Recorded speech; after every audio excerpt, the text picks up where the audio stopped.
और चलिए बात करते हैं पांच के पंच की आज की दूसरी बड़ी खबर की। और दूसरी बड़ी खबर है भीड़ से नहीं मिलेगा टिकट। जी हां, छत्तीसगढ़ में कांग्रेस के टिकट के दावेदारों को बड़ा झटका लगा है।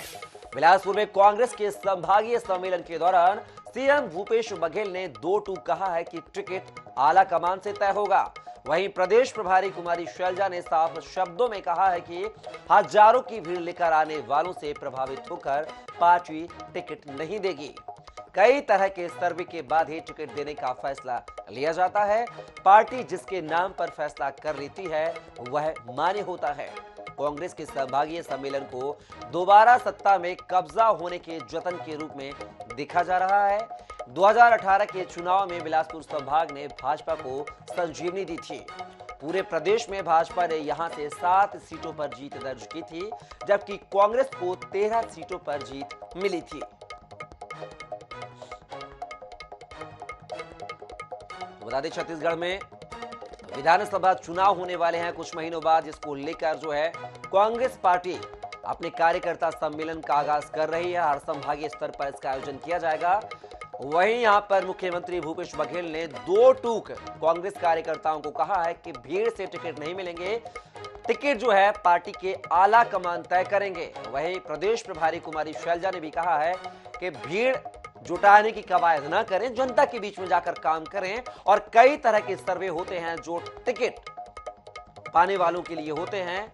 इससे सर्वे में अपनी परफॉर्मेंस अच्छी करना बड़ी बात है।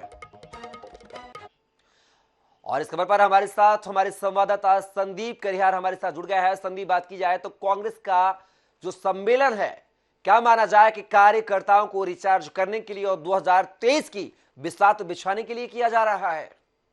ये निश्चित तौर पे कांग्रेस पार्टी अब लगातार पूरे संभाग भर में दौरा कर रही है और वहां पे संभागीय स्तर सम्मेलन को संबोधित करते हुए जो प्रशिक्षण है कांग्रेस के जमीनी स्तर के कार्यकर्ताओं का, चाहे बूथ की बात करें, सेक्टर की बात करें, ब्लॉक की बात करें और विधानसभा की बात करें, तमाम लोगों के साथ बैठ के करके अपने आने वाले 2023 को लेकर के एक रूपरेखा तैयार की जा रही है। जीतने वाले कैंडिडेट को ही टिकट दिया जाएगा। पिछले बार के चुनाव की अगर बातचीत करें तो भले ही कांग्रेस को एक बड़ी जीत मिली थी पूरे छत्तीसगढ़ में, लेकिन बिलासपुर संभाग का जो सीट था जहां पे कांग्रेस की जो रिजल्ट थी वो काफी अच्छी नहीं थी। जहां पे कांग्रेस की बात करें तो 5 सीट जो रायगढ़ की थी वहां उनको जीतने में कामयाबी मिली थी। कोरबा की 4 सीटें थी जहां पे जीतने में 3 सीट कांग्रेस के खाते में थी। वहीं जांजगीर की बात करें 6 सीटों में से केवल 2 ही सीटों पर ही कांग्रेस को जीत हासिल हो पाई थी। इसी तरीके से बिलासपुर में भी 6 सीटों में से 2 सीटों में कांग्रेस को कब्जा हुआ था और मुंगेली में दोनों सीटों पर हारने कांग्रेस हारी थी। इस तरीके से जो इस बार का जो फोकस है पूरे बिलासपुर संभाग के सीटों पर ही जीतने का फोकस होगा। लेकिन इस दौरान पे जीतने वाले जो प्रत्याशी होंगे उनका सर्वे होगा, कार्यकर्ताओं की रिपोर्ट देखी जाएगी। उसके बाद में जो आला कमान होंगे, जो चयन समिति के लोग होंगे, उनके सुझाव पर ही उनकी टिकट तय होगी। तो इस बार कोई कसर मुख्यमंत्री भूपेश बघेल नहीं छोड़ना चाहते। यही कारण है कि बिलासपुर संभाग को भी विशेष तौर पर फोकस करते हुए कांग्रेस नजर आई है। और यह विधानसभा और संभागीय स्तर सम्मेलन के बाद में अब जमीनी स्तर पर और विधानसभा में भी बड़ा सम्मेलन कांग्रेस आने में करेगी। संदीप, क्या माना जाए जिस तरीके से बस्तर क्षेत्र में जहां पर बीजेपी मजबूत नहीं है वहां कांग्रेस मजबूत है, वहां पर बीजेपी के तमाम जो प्रदेश प्रभारी हैं वह वहां पर डेरा डाले हुए हैं, वहां पर अपने आप को मजबूत करने में टिके हुए हैं। वहीं दूसरी ओर बिलासपुर, जहां से बीजेपी मजबूत स्थिति में नजर आ रही है पिछले चुनाव में देखा जाए, वहां पर कांग्रेस पूरी ताकत झोंक रही है कि यहां पर वह बढ़त बना सके। तो क्या लगता है 2023 के विधानसभा चुनाव में दोनों पार्टियां जो अपने अपने मुकाम को लेकर जुटी हुई हैं रणभूमि पर, क्या उनको कामयाबी मिलती हुई नजर आएगी? क्या बिलासपुर में कांग्रेस की स्थिति मजबूत होगी 2023 के चुनाव में? निश्चित तौर पे कोई कमी और कोई कोर कसर नहीं छोड़ना चाहते मुख्यमंत्री भूपेश बघेल। इसलिए उन्होंने कल प्रशिक्षण के बाद जब मीडिया से बातचीत की तो उन्होंने साफ तौर पे कहा कि जहां जहां छत्तीसगढ़ में सीधे तौर पे भाजपा और कांग्रेस के बीच में मुकाबला था वहां वहां कांग्रेस को जीत मिली और भाजपा को हार मिली। और भाजपा ने ही एक रणनीति तय करके जोगी कांग्रेस और बसपा के बीच में गठबंधन किया और वहां से त्रिकोणीय मुकाबला होने के कारण पे कांग्रेस के कुछ प्रत्याशी थे उनको हार का सामना करना पड़ा। लेकिन इस बार ऐसी स्थितियां नहीं है।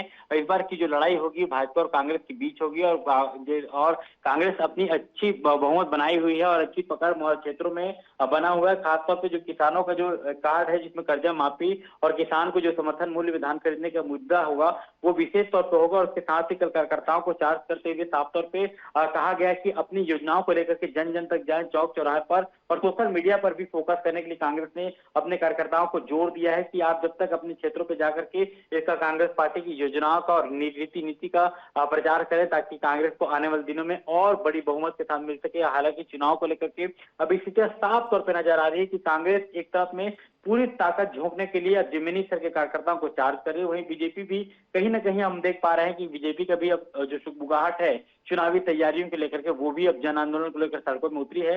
यही कारण है कि भूपेश बघेल अब सोशल मीडिया में भी और जमीनी स्तर पर भी अब कार्यकर्ताओं को चार्ज करने के लिए दिखाई न पड़ रहे हैं। बिल्कुल संदीप, कहीं ना कहीं देखना होगा कि कांग्रेस का जो संभागीय स्तर का कार्यकर्ता सम्मेलन है कितना कारगर, कितना संजीवनी साबित होगा 2023 के चुनाव में, देखना बाकी होगा। फिलहाल आप हमारे साथ जुड़े, तमाम जानकारी साझा की उसके लिए बहुत बहुत शुक्रिया आपका।